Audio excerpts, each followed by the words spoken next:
The Kranvang is a tier 10 Swedish auto-reloading heavy tank. Many of you know this vehicle because I've made a lot of videos featuring this tank. I love the PBR, the camouflage I have on it, and it's definitely one of my favorite tier 10s out there even after its nerf.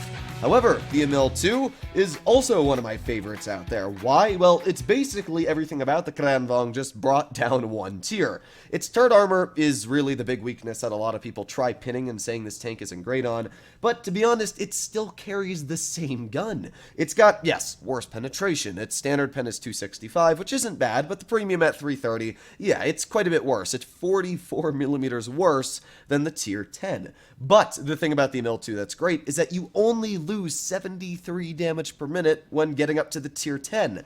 That means that, yeah, for tier 10, 1900 DPM for the Kranvang is pretty poor. You're definitely going to have to work to get out 4,000, 5,000 damage games. But for the Emil II, having 2000 DPM and tier 8 battles and tier 9 battles, that's not bad at all. I mean, if you compare the 2000 DPM the Emil II has to, let's say, a E75 or really any other heavy tank like a VK45 Wotb, it's only about 100 less. So the DPM is not bad on the Emil II. And the turret armor, yeah, it can be penetrated by heat shells from tier 10 opponents, but if you play it right, all you do is you clip them. If you get shot, let's say, by an IS-4 for a heat shell, which will obviously butter through your turret, if you hit that IS-4 back with 2 shots, you're going to win that trade. You still have the opportunity to deal 1200 damage in a matter of 7 seconds, which against any tier 10 heavy is faster than it can most likely reload even 2 shells, unless maybe it's a 113 running gun rammer. That's pretty impressive for a tier 9 heavy tank. This tank doesn't lose any DPM on its clip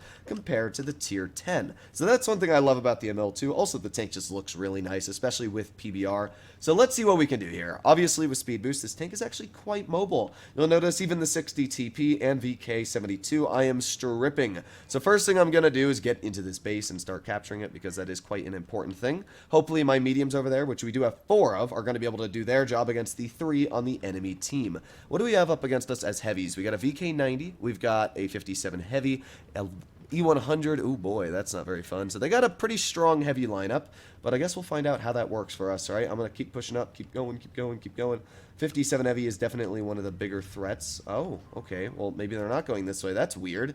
All right, well, I guess I'll push up very, very aggressively. Here we go. Go, go, go, go, go, go, go. The 57's pushing up, and let's go for 1 shell into the side of his turret. Nice, all right. And again, if that 57 proceeds to poke, we will get more shells out into his vehicle. This is where just being in the auto-reloader state is fantastic. So my mediums are winning and losing this right now. We did get penned by heat shell in the turret, because, as I did say, this tank can be penned by very high penetration heat shells, although that was just weird. As many of you know, penetrating 57 turrets can be a hassle sometimes, so let's see if we can pen his turret this time, maybe. Boop! There you go. Nice pen into the 57 turret. And maybe we can even get one more tap into his turret. There you go. So look at that. We got bounces on our turret, even from 57 heat shells, and we were able to take over 1,200 hit points off of that enemy. The E100 has lost a massive chunk of his HP, and what I'm going to do is push behind this E100. Hopefully we should be able to get a pretty big slap out. Let's keep going. 4 more seconds left. We'll have our second shell, although it doesn't really matter, does it? Man, that E100 just got absolutely slapped out of this planet. So the 57 heavy is trying to flank behind, which is definitely a threat, but I'm hoping that our VK72 is going to be able to work with that, and our Leopard 1 will be able to do that as well. Let's go for 1 shell into the T100 LT, and I'm hoping that the 60 gets a shell in. Oh, he missed it. Oh, that sucks. All right, well, let's get another shell out into the T100. Let's go for an HE range to the rear. Ooh, that didn't pen. Wow, I got robbed. But, hey, good news is we still get another shot in, and that 60, all he needs to do is pen his shell. Come on, 60, pen it, dude. I believe in you. Yes, all right. Well, there you go, ladies and gentlemen. The first battle is going pretty strong for us. I was able to use my clip, take a very sizable chunk off of that T100 LT, and we're still definitely racking out the numbers. So we got the VK90 off to the side. There's 1 shell into the VK90, and let's go for a shell into the side of his turret. There you go. That's 2 shells, 800 hit points we were able to take off, and that just shoved us over the 3,000 damage barrier. 4 more seconds left, and we will have another shell ready. Again, this is just where being an auto-reloader feels so nice, because you can completely reload a shell back into your tank, and I reload about the same time as that VK90, so I have more hit points than that guy, and I can just keep on shooting him every time I get the opportunity. So we got the Patton off to the side. Let's aim in a shell on the Patton. There you go. Nice tap. We reload again. We're up to 3,800 damage now. And this is where I can just kind of chill. I mean, my team, it's just me, the VK90, or VK72, and then the 60 TP. So I got plenty of time to just chill here, think about what I'm going to do. And then once I get my second shell in, that's when I can actually push on this guy. So here we go. Let's see. Can I pen you? Well, I can pen you in the lower plate. So there's one shell for you in the lower plate, and there is two. And then I just put on my speed boost and I back up. Yee! We're up to 4,400 damage dealt, and there you go. Nice job, team. This team did a good job. I'll give them credit. That E100 got completely slapped out of existence, and I'm really happy that 60 TP was able to finish off that enemy T100 LT. Pretty solid job. But there you go. First battle, 4,489 damage.